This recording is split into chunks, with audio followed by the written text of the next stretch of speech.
Hi students, हमारा आज का जो टॉपिक है वो है वन जीन वन पॉलीपेप्टाइड या वन जीन वन एंजाइम। ठीक है जी। तो वन जीन वन पॉलीपेप्टाइड को डिस्कस करने के साथ साथ आपको थोड़ा सा प्रीवियस लेक्चर का कॉन्सेप्ट हो, क्योंकि ये जो वन जीन वन पॉलीपेप्टाइड है ये बेसिकली पिछले लेक्चर का कंक्लूजन्स है। वहाँ पे आपने दो साइंटिस्ट थे, Archibald Garrett and William Bateson, उसके बारे में आपने 1902 में देखा। फिर उसके बाद दो साइंटिस्ट थे, बीडल एंड टाटम, जिन्होंने न्यूरोस्पोरा पे एक्सपेरिमेंट किया, दो मीडियम बना के, defined medium and minimal medium. ठीक है। फिर उन्होंने उस पे काफ़ी एक्सपेरिमेंट अप्लाई करने के बाद एट द लास्ट ये देखा कि वो सारा एक्सपेरिमेंट आपको पता है ऑलरेडी। ठीक है, कि एक्सरे बम्बार्टमेंट की गई उसके ऊपर, स्पोर ऑफ न्यूरोस्पोरा, लास्ट पे फिर आर्जिनिन की डेफिशिएंसी की वजह से उसकी ग्रोथ नहीं हो रही थी। जब उन्होंने मिनिमल मीडिया के अंदर आर्टिफिशियली आर्जिनिन को डाला तो उसने क्या देखा कि उसमें ग्रोथ शो हो गई। तो आज हम वन जीन वन पॉलीपेप्टाइड को स्टार्ट करते हैं कि इसके अंदर है क्या। ठीक है जी। देखिए स्टूडेंट्स, मेरे पास ना वन जीन वन पॉलीपेप्टाइड है क्या, इसको देख लें। सबसे पहले तो आप तमाम बच्चों को जीन का कॉन्सेप्ट हो कि जीन क्या है। जीन क्या होता है, काफ़ी दफ़ा आपके साथ मैं डिस्कस कर चुका हूँ कि डीएनए का एक छोटा सा टुकड़ा जिसके अंदर ख़ास न्यूक्लियोटाइड हो और उसके अंदर ख़ास इंफॉर्मेशन हो और वो क्रोमोसोम में पाया जाए, उसको हम जीन कहते हैं। तो फिर दोबारा लेक्चर को स्टार्ट करने से पहले मैं दोबारा फिर बता दूं कि जो हमारा लेक्चर का प्रीवियस लेक्चर का जो कंक्लूजन निकल रहा है ना, वो क्या निकल रहा है कि हमारी बॉडी में क्या वाकई ही हर ट्रेट को, हर करैक्टर को जीन कंट्रोल करता है।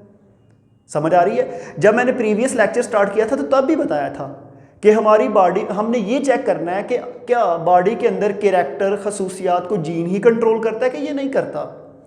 क्योंकि ये जो एक्सपेरिमेंट हो रहे थे ये 1940 की दहाई में हो रहे हैं और जीन का कॉन्सेप्ट फैक्टर की फॉर्म में 1866 में ग्रेगर मैंडल और जोहानसन ने दिया था। तो एक्सपेरिमेंट अब हो रहे हैं, वक्त के साथ साथ जो जो इम्प्रूवमेंट आती गई। ठीक है जी। तो सबसे पहले मैं आपको कैसे बताऊं, चलें स्टार्ट करते हैं। मेरे पास ये एक ब्लू कलर का क्रोमोसोम है, काफ़ी लंबा, ये देखें, ये क्रोमोसोम है। अब इस क्रोमोसोम पे एक ये जीन है, arginine E gene, arginine F gene, arginine G and arginine H gene.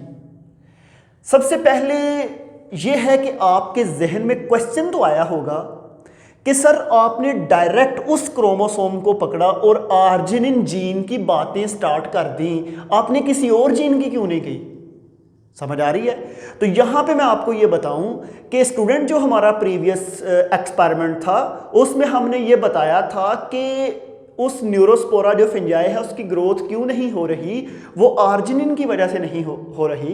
तो फिर बाद में हमने क्या किया, हमने उस स्ट्रेन को निकाला, उस किस्म को निकाला जिसके अंदर म्यूटेशन थी। और आपको पता है जिसमें म्यूटेशन आ जाए, जिसमें म्यूटेशन हो, उसको हम म्यूटेंट कहते हैं। हमने वो जो म्यूटेंट स्ट्रेन थी उसको निकाला, उसके ऊपर एक्सपेरिमेंट किसने किया था? बीडल एंड टाटम ने। एक्सरे के जरिए इस प्रोसेस को हम म्यूटेशन कहते हैं। हमने वो ऑर्गेनिज्म के अंदर से क्रोमोसोम निकाल लिया था जो डैमेज था एक्सरे की वजह से, और वो क्रोमोसोम असल में आर्जिनिन बनाता था, लेकिन एक्सरे की वजह से हमने उस क्रोमोसोम के ऊपर डैमेज कर दिया जब एक्सरे की बम्बार्टमेंट की। ठीक है जी। तो मेरे पास ये एक क्रोमोसोम है, ये बीडल एंड टाटम ने वो क्रोमोसोम निकाल लिया हुआ है और उसके अंदर जीन की पोजीशन देख रहे हैं। स्टूडेंट देखें, मेरे पास ना असल में हमारा वास्ता किसके साथ है? आर्जिनिन के साथ। ठीक है जी। क्योंकि उस फिंजाई के अंदर आर्जिनिन नहीं बन पा रहा था। अब हमने देखना है कि वो आर्जिनिन क्यों नहीं बन पा रहा था। उन्हीं स्पीशीज के अंदर हमने उस क्रोमोसोम को देखा कि आर्जिनिन को बनाने के लिए जस्ट एक जीन कंट्रोल नहीं कर रहा, तकरीबन 4 जीन है जो कंट्रोल कर रहे हैं किसको, आर्जिनिन को बनाने के लिए।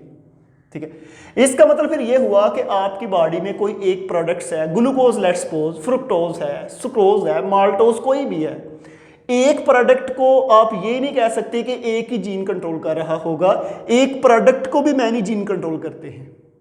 अगर हमारी जिस तरह आर्जिनिन की हमने एग्जांपल यहां पे बता दी, ये मेरे पास एक क्रोमोसोम है, क्रोमोसोम की ये जो जीन ई है ना, जब इसकी ट्रांसक्रिप्शन होगी, मैसेंजर आरएनए बनेगा, फिर उससे ट्रांसलेशन होगी और प्रोटीन बनेगी।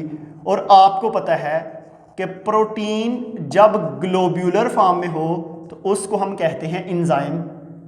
एंजाइम जो है वो ग्लोब्यूलर प्रोटीन ही होती हैं। अब क्या होगा कि जब भी आप इसको देखें तो सबसे पहले मेरे पास है सबस्ट्रेट इन बायोकेमिकल पाथवे, क्योंकि आर्जिनिन बननी है, ये इनिशियल सबस्ट्रेट है जिसको हम कहते हैं ग्लूटामेट। ये है जी ग्लूटामेट। अब ये जो ग्लूटामेट है ना, ग्लूटामेट के ऊपर एंजाइम ई आएगा, ग्लूटामेट को कन्वर्ट कर देगा आर्निथीन में। आर्निथीन के बाद आर्निथीन के ऊपर एंजाइम एफ आएगा। वो एंजाइम एफ कहाँ से आया है, वो आर्ज, एफ मीन के जीन एफ से आया है। वो आर्निथीन को कन्वर्ट करेगा सिट्रोलीन में, और सिट्रोलीन जो है वो आगे ए प्रोडक्ट में कन्वर्ट होगी आर्जिनोसक्सिनेट, आर्जिनोसक्सिनेट, और आर्जिनोसक्सिनेट को आर्जिनिन में कन्वर्ट करता है एच एंजाइम। ये सारे मेरे पास एंजाइम हैं, ई एफ जी एच, ये एंजाइम हैं और इनको कंट्रोल कर रहे हैं ये जीन। अब मेरी बात को स्टूडेंट यहां पे सुने, इस क्रोमोसोम में यहां पे म्यूटेशन आ जाए, मीन के जब बम्बार्टमेंट करते वक्त कोई भी क्रोमोसोम आ सकता है आगे, क्योंकि हमारा वास्ता इस क्रोमोसोम से या इन जीन से इसलिए है क्योंकि हम आर्जिनिन की प्रोडक्शन की स्टडी कर रहे हैं। ठीक है, अगर यहां इन चारों क्लस्टर 1, क्लस्टर 2, क्लस्टर 3 में एमसी को याद रखना है 2 जीन होते हैं, कौन कौन सा, जी एंड एच। ठीक है जी। अब स्टूडेंट्स, हम जब एक्सरे बम्बार्टमेंट करते हैं तो अगर मेरे पास आर्जिनिन एफ में म्यूटेशन आ जाए तो उसका मतलब है एफ एंजाइम नहीं बनेगा। जब एफ एंजाइम ही नहीं बनता तो आर्निथीन को सिट्रोलिन में कन्वर्ट नहीं किया जा सकता। ठीक है, या आर्ज ई में म्यूटेशन आ जाए तो एंजाइम ई नहीं बनेगा, उससे ग्लूटामेट आर्निथीन में कन्वर्ट नहीं हो सकता। बताने का मकसद ये है कि इनमें से किसी भी जीन के अंदर चेंज आ जाए तो उसका रेलेवेंट एंजाइम नहीं बनेगा। जब रेलेवेंट एंजाइम नहीं बनेगा तो वो कभी भी रिएक्टेंट को प्रोडक्ट में कन्वर्ट नहीं करता। तो इससे ये जाहिर हुआ कि आपकी बॉडी में कोई भी प्रोडक्ट बनती हैं तो उनको बेसिकली एंजाइम कंट्रोल करते हैं, और एंजाइम को कौन कंट्रोल करता है, डीएनए, जिसको हम जीन कहते हैं क्योंकि उसके अंदर इंफॉर्मेशन है। अब यहाँ पे एक चीज़ और याद रखें, बहुत से एंजाइम, यहाँ पे मैंने एक वर्ड लिखा होगा, एंजाइम हैव डिफरेंट प्रोटीन्स।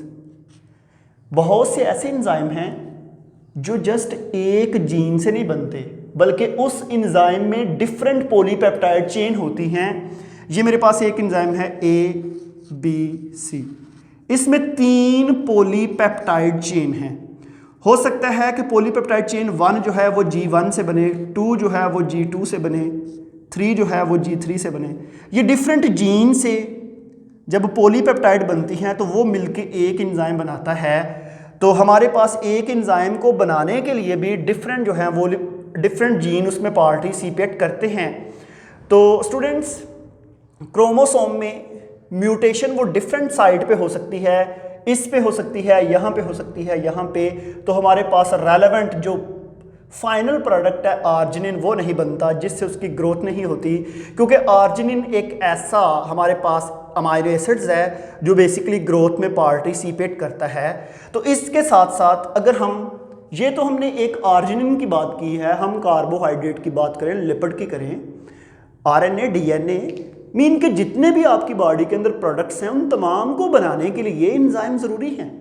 तो एंजाइम को कंट्रोल कौन करता है? डीएनए या जीन। तो फिर हम कहते हैं वन जीन वन पॉलीपेप्टाइड या वन जीन वन एंजाइम, क्योंकि पॉलीपेप्टाइड एक प्रोटीन है और जब उसमें पोस्ट मॉडिफिकेशन चेंजेस आती हैं तो वही एंजाइम में फिर चेंज हो जाता है।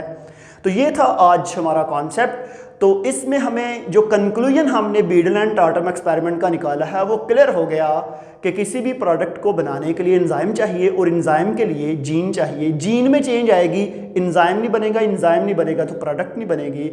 तो ये हमारे पास डिफरेंट पाथवे हैं। अब इसमें एमसीक्यूज आप खुद से तैयार कर लें कि हमारे पास इनिशियल सबस्ट्रेट कौन सा है? ग्लूटामेट। और हमारे पास मिडल सबस्ट्रेट कौन सा है? सिट्रोलिन। सिट्रोलिन किसकी प्रोडक्ट है? ऑर्निथिन की। और किसकी रिएक्टेंट है? आर्जिनोसक्सिनेट की। फाइनल प्रोडक्ट कौन सी है? आर्जिनिन। आर्जिनिन को किस में पार्टिसिपेट करता है? ग्रोथ में। अब मुझे ये बताएं, एमसीक्यूज ये भी आ सकता है कि ग्लूटामेट को ऑर्निथिन में कन्वर्ट करने के लिए जो जीन पार्टिसिपेट करता है उसका क्या नेम है? आर्ज ई।